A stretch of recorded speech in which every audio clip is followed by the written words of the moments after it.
Questions on what do you think went wrong with Lightyear with his origin story to a beloved character that had so much potential to be a fun space adventure? What happened? Okay, I think Lightyear had a few different things that kind of went wrong. Some of it is in the basic concept, some of it isn't in the execution, some of it is in Pixar and Disney's release strategy over the previous 2 years before. So we'll kind of work through each of those. On the concept level, I think it's a movie that was a little bit too smart for its own good, a little bit too clever for its own good. Where on the one hand, if you say we're making a Buzz Lightyear movie that is the movie that Andy watched that made him want to buy a Buzz Lightyear toy in the first place in the first Toy Story movie, that's kind of clever. That's kind of funny. You go, oh, what is that movie? There is a little tickle in your brain. What was the movie that would make him want to buy that toy? So there's a question that's kind of built into the world that the movie Lightyear theoretically answers. So there's a tickle in your brain there that you can see why it's a really fun, clever idea.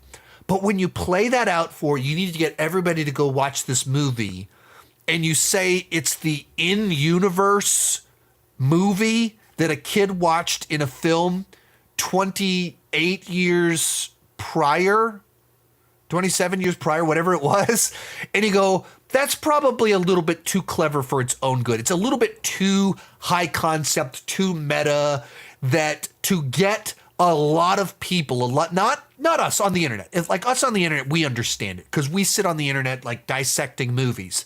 Like if you show up to a Comic-Con to talk to me about movies and Hellboy and Neil Blomkamp, like you know, you follow this stuff and follow the concept. But like my neighbors, my kids' friends' parents, that they're not obsessed with movies. They know Toy Story, they know Buzz Lightyear, but they're not reading the synopsis as soon as it's released. So they just see a trailer, it's Buzz Lightyear, but like, what is this like serious thing? It's a weird concept. It's a bit of a tough sell.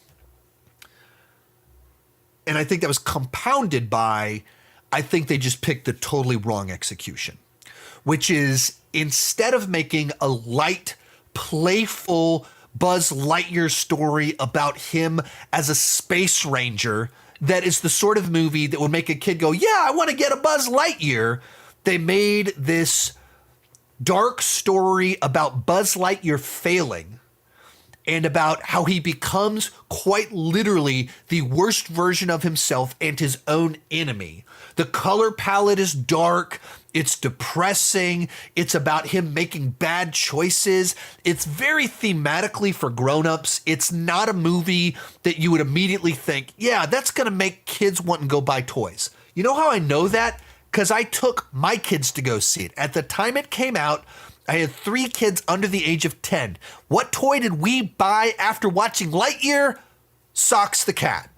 Everybody wanted Socks the cat. They didn't want a Buzz Lightyear because they made him this very middle-aged, brooding, not maybe brooding's overstating it, but he's just weighed down by his own failures and quite literally becomes the villain. Totally wrong plot for the movie with the concept that they went with. And beyond that, like I feel like it felt like the third movie in a set of films. Like this felt like the sequel to the movie that people wanted. He's barely a space ranger in it. That's like his old job. He's not a space ranger anymore. He's like a guy trying to fix his mistakes. So it's totally mismanaged the whole concept. Then it was the first Pixar movie released in theaters after they did several years of the COVID break, where all these Pixar movies were released directly to streaming. And I just think you just hurt your turnout. As soon as you're like, it's going to be on our streaming service that we got you to buy a subscription to in a month. For family movies in particular, that is a big, like, why don't I just wait a month? In particular for this movie, this kind of weird concept that I don't really understand. So I think it's those 3 things. It's too clever of a concept that just shot itself in the foot, followed by the execution wasn't great, followed by they released it at a point in time where they had trained audiences just to wait for streaming.